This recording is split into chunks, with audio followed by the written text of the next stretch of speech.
Dear Crystal, brought to you by Uniball. Start your story. Hey, what's up, everybody, and welcome to another episode of Dear Crystal, where I am your fabulous host, Crystal Lester, of course, because who else is going to do this job? But we have another letter from someone who would like to remain anonymous, and I will respect that. Dear Crystal, hey friend, one of my friends who has been a great friend with me, like parents' friends, he'd sleep over and go to church with us and all this. He came out as gay, but still wants to be Christian, and he keeps telling me that he's scared. What should I do?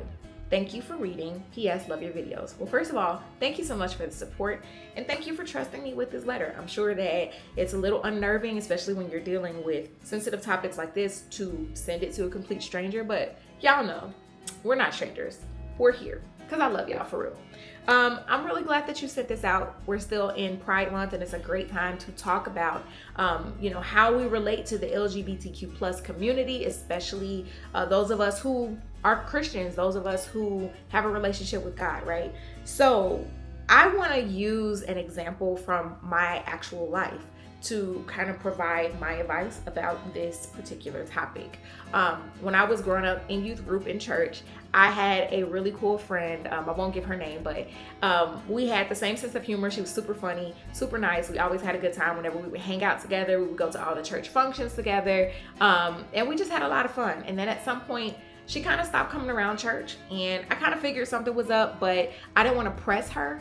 And I had my suspicions that maybe she was kind of going through some changes. But again, I didn't want to press her. I felt like if she felt comfortable enough to come forward and tell me, then great. And if she didn't, I respected her privacy.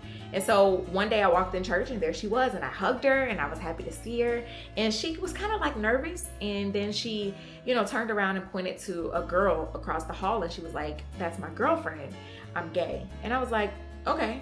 And she kind of looked confused, like I guess she was expecting for me to immediately like gawk and like, I don't know if that's a word, maybe I made that up. I don't know, guffaw. I might have made that up too. But that's besides the point. I think she expected for me to be, mean about it, or to look like worried or disgusted or whatever. But I'm like, you're still my friend. You're still the person that I have grown up with and that I've shared laughs with, and we've played pranks with together on other people. Like, we've done all these different things. And I think, in alignment with a video that I put out earlier this month regarding how Christians should facilitate conversations around Pride Month and members of the LGBTQ plus community, our first and most important duty and role as Christians, right? Because that's kind of the perspective that we're talking about, is to love and to see human beings. So no matter what people choose to do, if they choose I'm going to be a career criminal, or if they choose I'm going to be, an adulterer, or if they choose I'm going to be a liar, or if whatever it is that they choose, that's their choice. And at the end of the day, my duty is to love you, is to pray for you, is to try to be a good friend. None of those things mean that I have to share the same views as you. Like I said, I've never been in this situation before where I came out to somebody, because that's not my lifestyle. That's my choice and that's my walk. But what I can do is to be a good friend and see the humanity, right? So your friend not only came out to you, so they trust you. He trusts you, and he shares something really vulnerable with you, but then also that he's struggling with homosexuality and Christianity. And that's hard. Put yourself in his shoes for a second and think about how scary that must be. Even in 2024, when there are a lot of conversations happening, and there's a lot more information out there and a lot more representation and allyship and all these different things, it's still very scary, because it's still very much a taboo topic in church, right? So he's struggling not only with this truth that he's found for himself, but he's struggling with the Christian truth and like how those things coexist. And then he's scared. He's telling you that he's scared. So when you're asking what should you do, as a friend, first and foremost, I would listen. I think it's important that we listen. Because if your friend is coming to you and telling you that they're afraid of something, that means that they trust you, that they feel safe in talking to you about something, a very vulnerable topic. So I would listen first. And you can ask questions if he wants to share, if he feels comfortable with you asking questions. Why are you scared? What are you afraid of? And because safety is important. Safety is a valuable human experience that every human deserves to have, no matter what. We should all have safety. It's a basic human need. I think that's Abraham's hierarchy of needs. I could be mixing that all up. It's been a long time, guys, and it's been a long day. Leave me alone. But anyway, it's still a basic human need. Safety is important, right? So your friend is coming to you. He feels unsafe. He's scared. He feels scared. Why is he scared? Talk to him about that. Give him space to talk about it. Now, I don't want you to make a mistake that a lot of people make when talking about heavy topics. Don't feel like you have to solve his problems. Because I think sometimes we go into it thinking, oh, I have to have this grand answer for this issue. But you don't have to have an answer. If you have a solution, you can suggest it. It may or may not work. But like, don't feel obligated to have a way to solve all his problems, right? Or to cure all of his fear.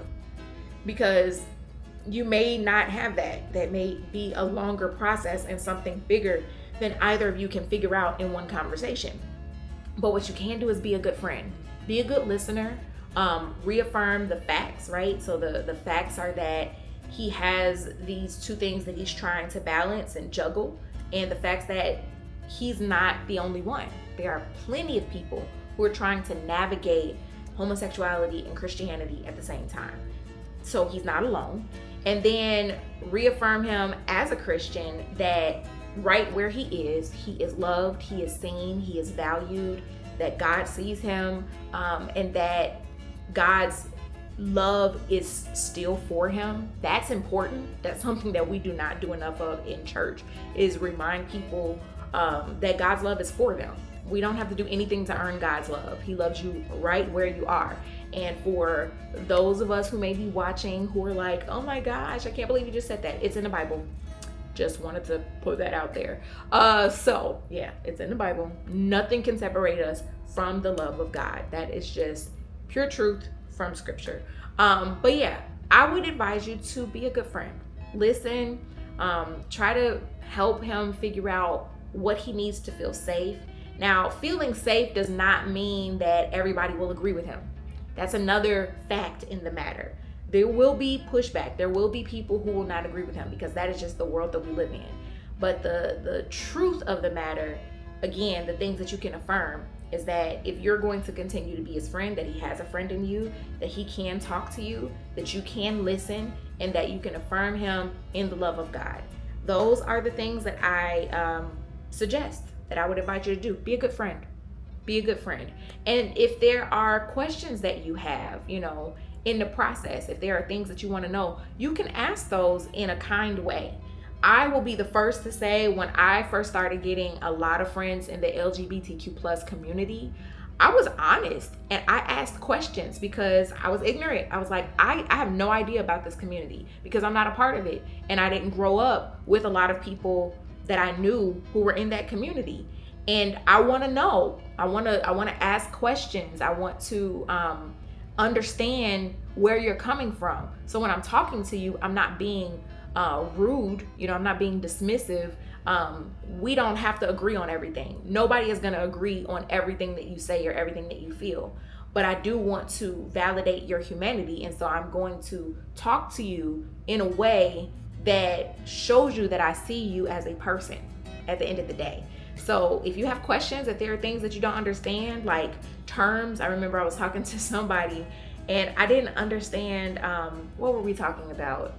I didn't understand all of the letters in the abbreviation of LGBTQ plus, and there's more, but honestly guys, I really hate messing up that abbreviation, which is why I say it so sternly, because I don't want to mess it up. So I had questions about what all those letters meant, and I asked gracefully, and they were gracious about it. They were happy to educate me so that I could understand how to communicate. So yeah, be a good friend, ask questions graciously, be a good listener, affirm God's love, and that's what I got for you. So I hope that helps, and I hope that your friend finds safety and doesn't live in fear, because that's no way for anybody to live. All right, y'all, you know what to do. Continue to write letters, and also let's pay some bills. Shout out to our sponsors, Uniball. Everybody can start their story no matter what it is. Definitely check them out, get your pens. I've been really loving this Zinto pen. It's amazing. Like, I have all the colors you all have seen. And yeah, I can't wait for the next letter. I love y'all so much. Talk to you soon. Bye. Send in your letter for some fun advice at mydearchristal@gmail.com.